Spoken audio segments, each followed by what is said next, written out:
Ready. प्रस्तुत दावा वादीने प्रतिवादी नंबर 1 ते 3 विरुद्ध दावा मिळकतीचा वादी मालक व कब्जे वहिवाटदार असल्याचे घोषित होऊन मिळण्यासाठी तसेच दावा मिळकतीवरील वादीच्या शांततापूर्ण कब्जे वहिवाटीस प्रतिवादींनी स्वतः अथवा इतरांमार्फत हरकत व अडथळा करू नये म्हणून निरंतर ताकीद मनाई हुकूम मिळण्यासाठी दाखल केला आहे। परिच्छेद वादीचे थोडक्यात कथन असे की वादी आणि प्रतिवादी हे तांबवा येथील रहिवासी असून प्रतिवादी क्रमांक 1 ते 3 हे कामधंद्यासाठी पुणे येथे राहतात। मौजे तांबवा येथील वाद मिळकत घर जागा सिटी सर्वे नंबर 55 व 56 पैकी समोरची जागा क्षेत्र 11.9 चौरस मीटर ही जागा वादीची वडिलोपार्जित मालकी व कब्जे वहिवाटीची जागा आहे। सदर मिळकतीला येथून पुढे वाद मिळकत असे संबोधले आहे। वाद मिळकत घर जागेच्या सिटी सर्वेला वादीच्या मालक व कब्जे वहिवाटदार म्हणून नोंदी लागल्या आहेत।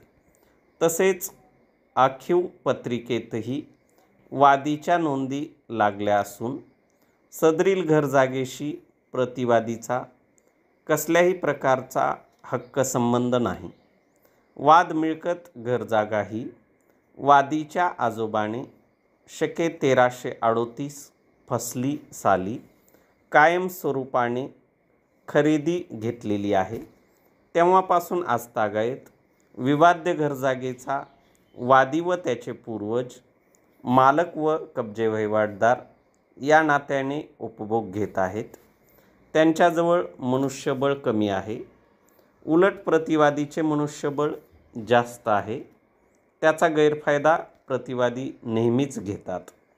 कसलेही कारण नसताना वारंवार विनाकारण सदर वाद मिळकत घर जागेस वादीच्या शांततापूर्ण कब्जे वहिवाटीस प्रतिवादी हरकत व अडथळा करतात। परिच्छेद वादीने पुढे असे कथन केले आहे की प्रतिवादीचा विवाद्य घर जागेशी कसलाही हक्क संबंध नव्हता व नाही। विवाद्य घर जागेवर सध्या त्याचे बांधकाम आहे।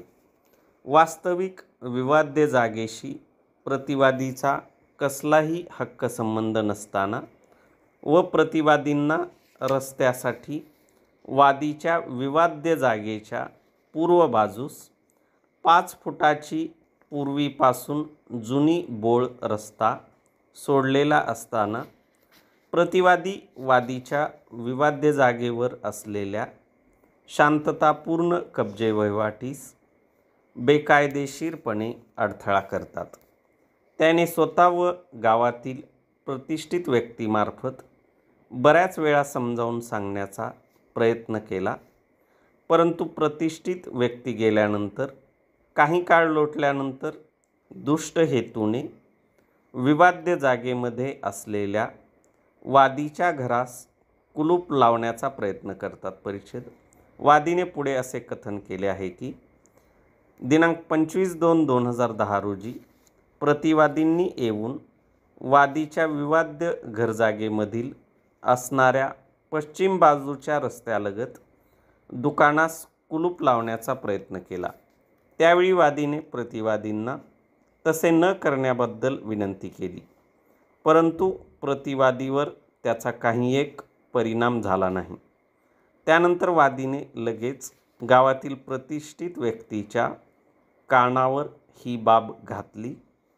गावामध्ये प्रतिष्ठित व्यक्तीनेही प्रतिवादींना समजावून सांगण्याचा प्रयत्न केला, परंतु प्रतिवादींना समजावून सांगण्यासाठी आलेल्या प्रतिष्ठित व्यक्तींना उद्धटपणाची भाषा वापरून त्यांचा अवमान केला।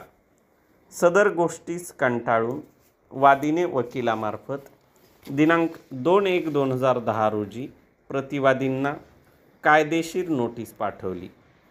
सदर नोटीस प्रतिवादींना दिनांक 15/2/2010 रोजी मिळाली। त्यानंतर प्रतिवादींनी वादीस सदर नोटीसची अद्यापपर्यंत उत्तरही दिले नाही, त्यामुळे वादीस प्रतिवादीविरुद्ध दावा दाखल करण्यास दिनांक 25/2/2010 रोजी कारण घडले. प्रतिवादीचा विवाद्य घर जागेशी कसलाही हक्कसंबंध नसताना केवळ वादीस त्रास देण्याच्या दुष्ट हेतूने वादीच्या सदर घरजागेच्या शांततापूर्ण कब्जे वहिवाटीस प्रतिवादी हे मनुष्यबळाच्या जोरावर हरकत व अडथळा करत आहेत. वादीजवळ मनुष्यबळ नाही, त्याचा प्रतिवादी गैरफायदा घेत आहेत. त्यामुळे वादीचे कधीही पैशात न भरून येणारे नुकसान होत आहे. त्यामुळे वादीने प्रतिवादीविरुद्ध घोषणा व निरंतर मनाई हुकूम देण्याची विनंती केली. परिच्छेद प्रतिवादी 1 ते 3 यांना दाव्याचे समन्स पाठविण्यात आले, परंतु निशाणी 9 व 10 वरील डाकनोंद परत पोहोचणे प्रतिवादी क्रमांक 1 व 2 यांनी दाव्याचे समन्स घेण्यास नकार दिला, म्हणून माझे पूर्व पीठासीन अधिकारी यांनी प्रतिवादी क्रमांक 1 व 2 विरुद्ध एकतर्फा आदेश दिनांक 8/10/2010 रोजी पारित केला. तसेच प्रतिवादी क्रमांक 3ने निशाणी 7 प्रमाणे दाव्याचे समन्स घेण्यास नकार दिला.